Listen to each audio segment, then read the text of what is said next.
Bismillahirrahmanirrahim. Assalamu alaikum students. My name is Abdurrahman and I'm teaching you biology. Students, in this session we are going to discuss very important topic of your syllabus and that is about the nerve impulse. Nervous coordination में एक अहम हिस्सा है कि how the messages are conducted on the membranes of the neurons. Alright, ये जो nervous conduction वाला अमल है इसको आपके syllabus के एतबार से हम differentiate करेंगे into two parts. The first one is the resting membrane potential and the second one is action potential or the active membrane potential. इस सेशन में स्टूडेंट्स हम डिटेल से डिस्कस करने जा रहे हैं about the steps of the resting membrane potential. Details board पे देखते हैं. जी स्टूडेंट्स, नर्व इंपल्स. अब स्टूडेंट्स अगर थोड़ा सा हम प्रीवियस सेशंस के ऊपर गौर करें तो हमें पता चल रहा है कि हमारे पास अल्लाह ताला ने शानदार किस्म के कोऑर्डिनेशन सिस्टम्स दिए हुए हैं. The first part is the nervous coordination और फिर आने वाले सेशंस में हम स्टडी करेंगे about the chemical coordination. Alright, अब ये जो नर्वस कोऑर्डिनेशन है ये कोऑर्डिनेशन मुमकिन किस तरह से बनाई जा रही है, या आप ये देखें कि किसी भी सूरत में रिफ्लेक्स एक्शन जब आप पैदा कर रहे होते हैं तो कितनी स्पीड में रिस्पांस दिया जा रहा होता है. आपके आईज ब्लिंक करने का जो इनवॉलंटरी एक्शन हमें नजर आ रहा है देखने में, या कोई भी इस तरह की तब्दीली की जिसको फौरी तौर पे आप रिस्पांस दे रहे होते हैं, तो उसके बैक एंड पे बहुत ही ज्यादा रिएक्शंस चल रहे हैं with in your neurons and the nervous system. Alright, अब यहां पे स्टूडेंट्स ये बात याद रखिएगा कि रिसेप्टर्स से लेके सेंट्रल नर्वस सिस्टम तक और सेंट्रल नर्वस सिस्टम से वापस इफेक्टर्स तक जो मैसेजेस कन्वे किए जा रहे हैं they are conducted in the form of impulses, और वो जो मैसेजेस जनरेट किए जा रहे हैं उनकी डिटेल्स हम स्टडी करेंगे इस सेशन में और कमिंग सेशन में. ऑलराइट, तो सबसे पहली चीज स्टूडेंट्स जो इस सेशन में हम डिस्कस करने जा रहे हैं that is about the two different types of nerve impulses. Alright, और the conditions of the surface of the membrane. The first part is known as the resting membrane potential. वो हिस्सा कि जब न्यूरॉन कोई मैसेज कन्वे नहीं कर रहा लेकिन स्टिल उसकी दोनों साइड्स के ऊपर चार्जेस को मेंटेन करके रखा जा रहा होता है. फिर इसी तरह दूसरी फेज में हम ये स्टडी करेंगे कि when the impulses are being conducted on the surface of the neuron, उस वक्त कौन कौन सी तब्दीलियां आ रही होती हैं. Alright students, तो आगाज हम करेंगे इस चीज से कि how many types of cells do you have in your body that are excitable, यानी कि वो कौन कौन से सेल्स हैं जो मुख्तलिफ स्टिमुलाई को डिटेक्ट करके फौरी तौर पे एक्साइट हो सकते हैं और कोई ना कोई रिस्पॉन्स शो कर सकते हैं. तो स्टूडेंट्स ये बात याद रखिएगा कि आपके पास न्यूरॉन्स मौजूद हैं और आपके पास मसल सेल्स हैं जिनको हम एक्साइटेबल सेल्स कह सकते हैं. ऑलराइट, इन्हीं के ऊपर जो मैसेजेस कन्वे होते हैं उनको हम फिर इंपल्सेस कहेंगे और आगाज करते हैं शॉर्ट क्वेश्चन से. Define nerve impulse.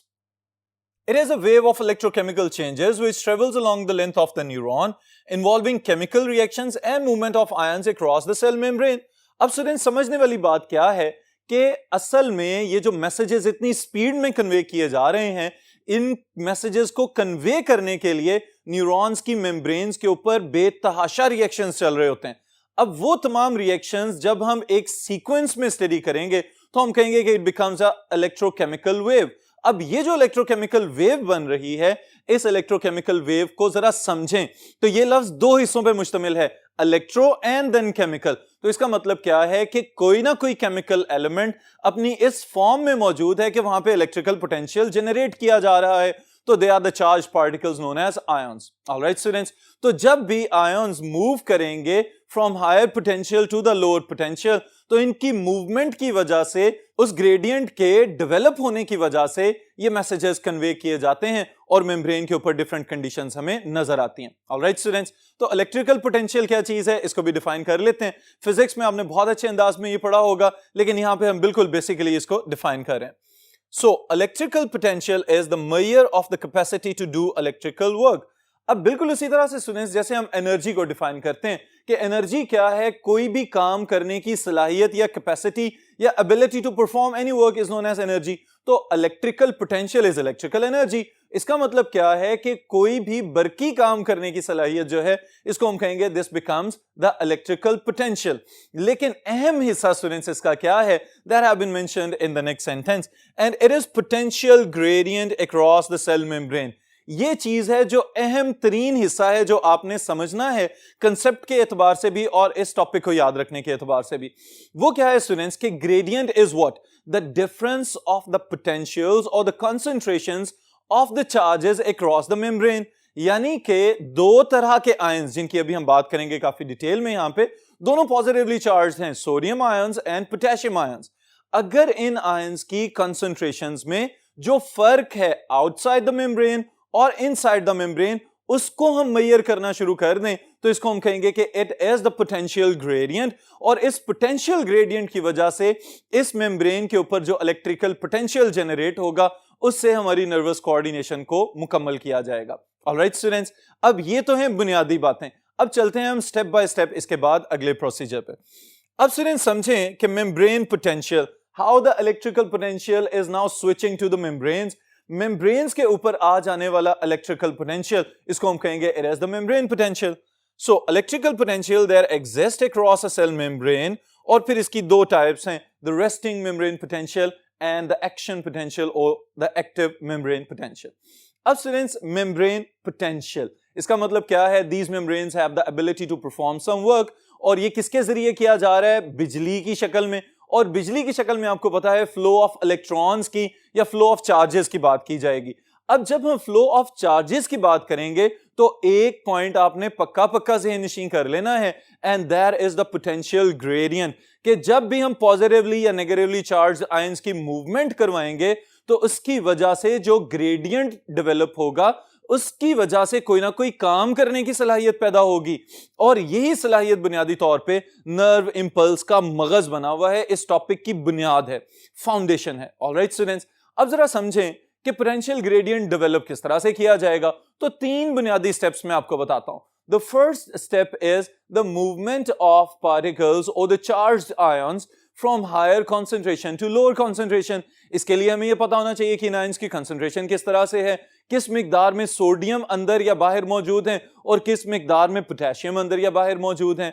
और फिर आपके ज़हन में एक और सवाल भी आना चाहिए कि क्या मेम्ब्रेन्स के ऊपर कोई और आयन भी मौजूद है? तो ये बात याद रखिएगा कि सोडियम और पोटेशियम तो पोटेंशियल ग्रेडियंट डेवलप करने के लिहाज से अहम है, और इनके अलावा बाकी आयंस भी मौजूद होते हैं, and they are moving across the membranes. Alright students, फिर उसके बाद अगर हम नेक्स्ट स्टेप पे चलें तो आपने ये बात याद रखनी है कि पोटेंशियल ग्रेडियंट डेवलप करने के लिए the charge of the ion is really important.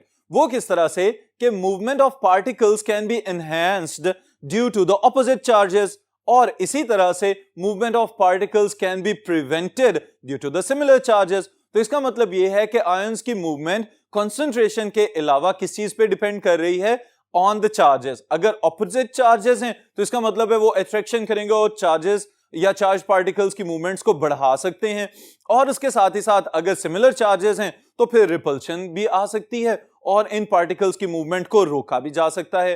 फिर उसके बाद अगर थर्ड स्टेप की हम बात करें students, and that is critical in this case, it is about the membrane permeability, कि क्या मेम्ब्रेन्स इन आयंस के एतबार से परमिएबल हैं या नहीं है, पैसिव ट्रांसपोर्ट चल रही है या एक्टिव ट्रांसपोर्ट चल रही है। तो ये तमाम फैक्टर्स बुनियादी तौर पे कहां पे अपना किरदार अदा कर रहे हैं?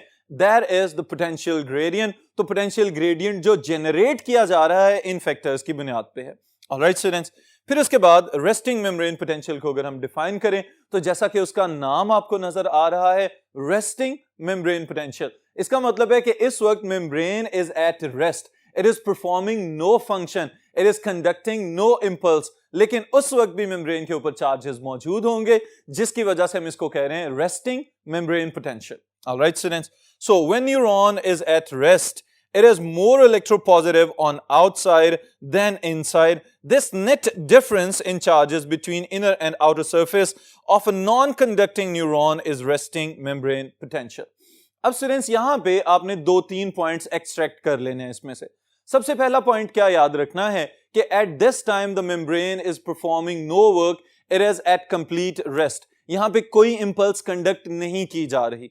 फिर उसके बाद दूसरा पॉइंट जो आपने निकालना है स्टूडेंट्स वो ये है कि इस केस में जो न्यूरॉन की मेम्ब्रेन की बैरूनी सरफेस है, it is positively charged, more electropositive. Alright, और उसी मेम्ब्रेन की जो अंदरूनी सरफेस है इसको आपने याद रखना है कि it is more electronegative and less electropositive. Alright students, तो इस तरह से हम यूं कहेंगे कि बैरूनी सतह सारी पॉजिटिवली चार्ज्ड, अंदरूनी सतह जो है वो सारी की सारी नेगेटिवली चार्ज, आसान अंदाज में समझने के लिए। ऑलराइट, अब ये जो कंडीशन डेवलप हो रही है इसको हम कहते हैं it is the polarised state. जब मेम्ब्रेन पोलराइज्ड स्टेट पे होगी तो इस वक्त कोई भी मैसेज कन्वे नहीं किया जा रहा होगा। ऑलराइट, और इस कंडीशन में जो पोटेंशियल नोट किया जाएगा मेम्ब्रेन के ऊपर, इसको हम कहेंगे it is the resting membrane potential. फिर उसके बाद इंपॉर्टेंट चीज स्टूडेंट्स एमसीक्यूज के एतबार से अभी हमने डिस्कस भी की है थोड़ी देर पहले, और वो क्या है कि which ions are present across the membranes और जिनकी वजह से पोटेंशियल डेवलप किया जा रहा है। तो sodium, potassium and chloride ions मौजूद हैं। क्लोराइड चूंकि अपने इलेक्ट्रिकल पोटेंशियल के इक्विलिब्रियम पे हैं तो इस वजह से उनका कोई खातिर खा यहाँ पे किरदार नजर नहीं आता, लेकिन जो पोटेंशियल ग्रेडियंट डेवलप हो रहा है it is due to the differential concentrations of sodium ions and potassium ions. All right? जी स्टूडेंट्स, इसके बाद the next step is really important concept के एतबार से भी और इस टॉपिक को याद रखने के एतबार से भी बहुत ही इंपॉर्टेंट चीज स्टूडेंट्स ये वाली हम डिस्कस करेंगे भी।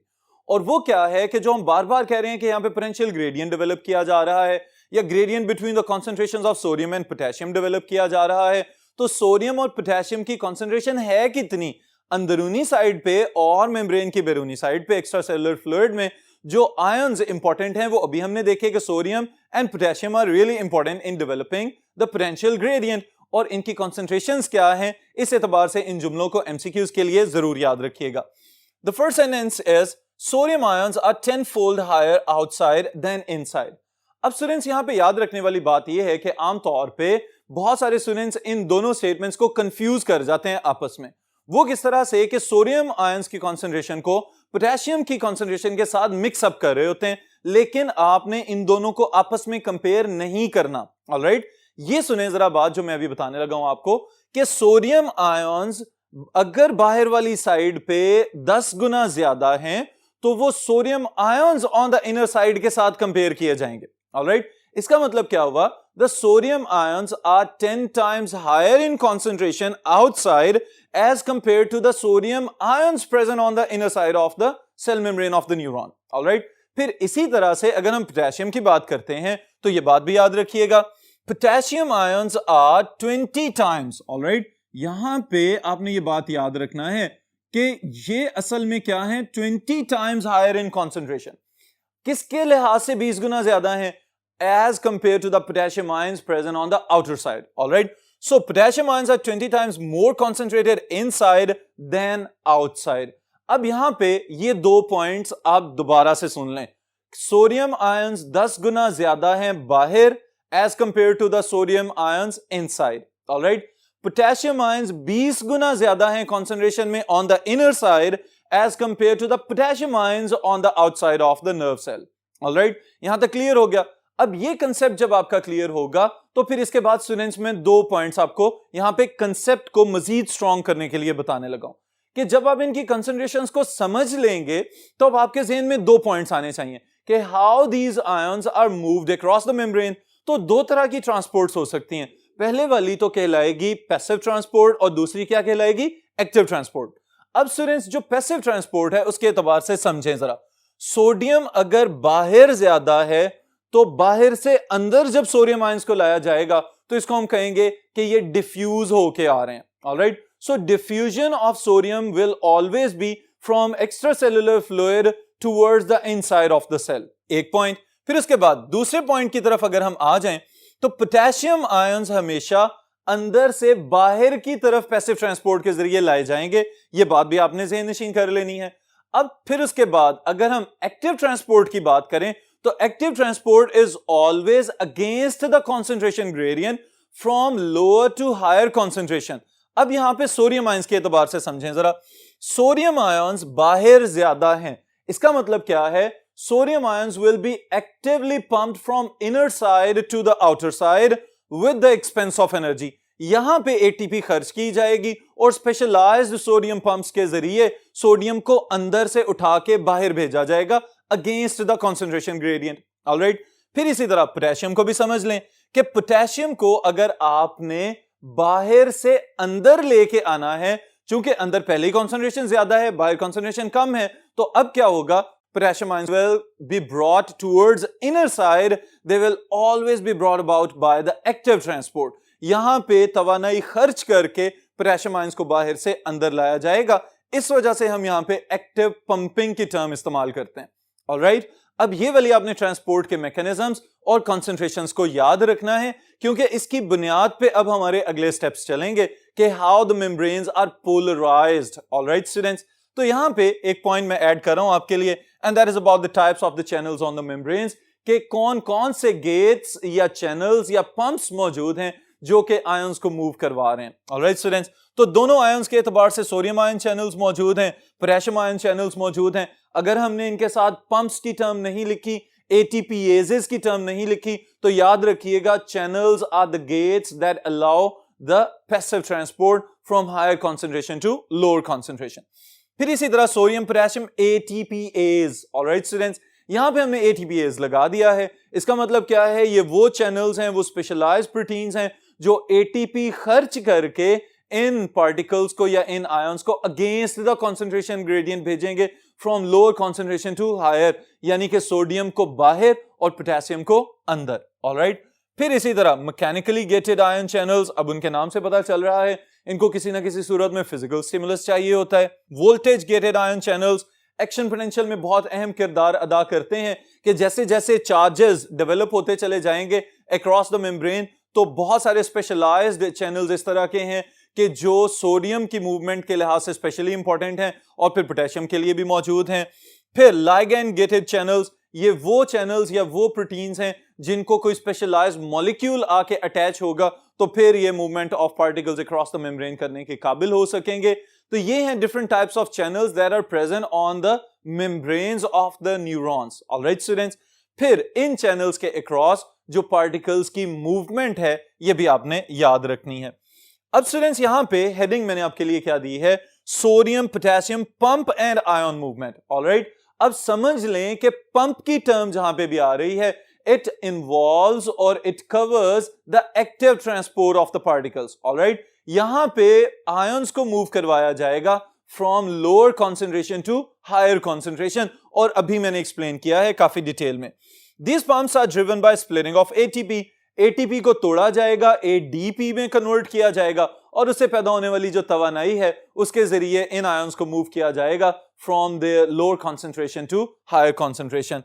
Two potassiums are actively transported inward.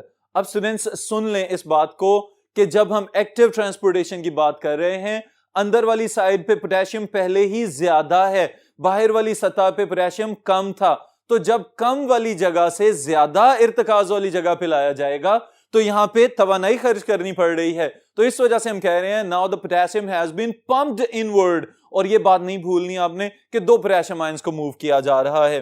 3 sodiums are pumped out, और उसके बदले में 3 सोडियम आयंस को अंदर से उठा के बाहर भेजा जा रहा है on the expense of energy against the concentration gradient, क्योंकि बाहर तो सोडियम पहले ही 10 गुना ज्यादा है, तो अगर फिर कम से ज्यादा वाली जगह पे भेजना है तो फिर आपको यहां पे किसी ना किसी सूरत में तवानाई खर्च करनी पड़ेगी। ऑलराइट, अब इन मूवमेंट्स की वजह से मेम्ब्रेन के ऊपर चार्जेस में क्या असर आ रहा है या इलेक्ट्रिकल पोटेंशियल के ऊपर क्या असरात मुरतब हो रहे हैं। नेगेटिव ऑर्गेनिक आयंस भी मौजूद हैं, इनका भी कंट्रीब्यूशन है, इसको भी स्टडी करते हैं, फिर उसके बाद इसको कंक्लूड करेंगे। The large negative organic ions present inside in high concentration are proteins, organic acids, sulfate compounds and phosphate compounds etc. Membranes are impermeable to these.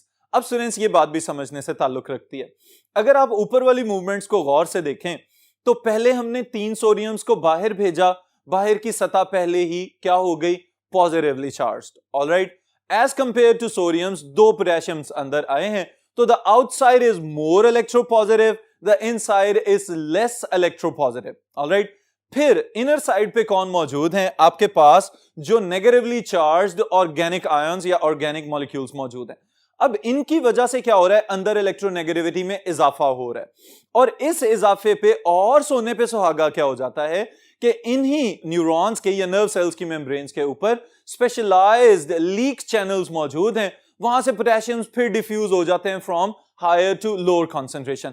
अब इसका मतलब क्या है, बैरूनी सतह आहिस्ता आहिस्ता आहिस्ता सारी पॉजिटिवली चार्ज होना शुरू हो गई, अंदरूनी सतह सारी की सारी आहिस्ता आहिस्ता नेगेटिवली चार्ज होना शुरू हो गई।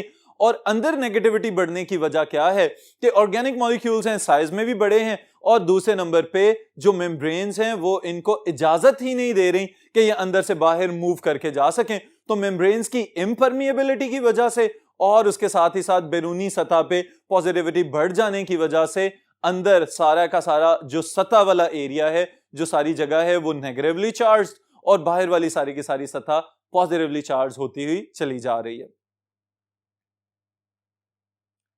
जी स्टूडेंट्स, फिर उसके बाद यही चीज जो अभी मैंने डिस्क्राइब की है कि पोटेशियम आयंस को लीक किया जा रहा है, इसके लिए एक जबरदस्त टर्म आपने याद रखनी है, and that is the leak channels और the leaky channels for the potassium.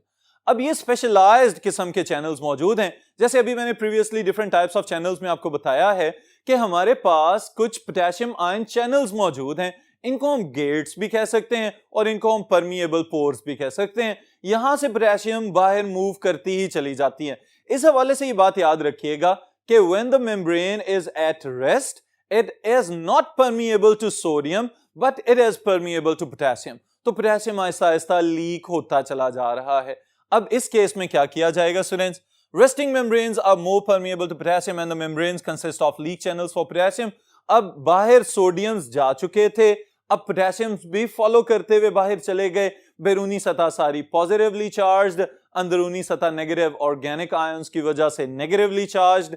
अब सारी की सारी सतह पॉजिटिव चार्ज हो, अंदर वाली साइड पे नेगेटिव चार्ज हो, तो हम कहेंगे this state is the polarised state of the membrane of the neuron.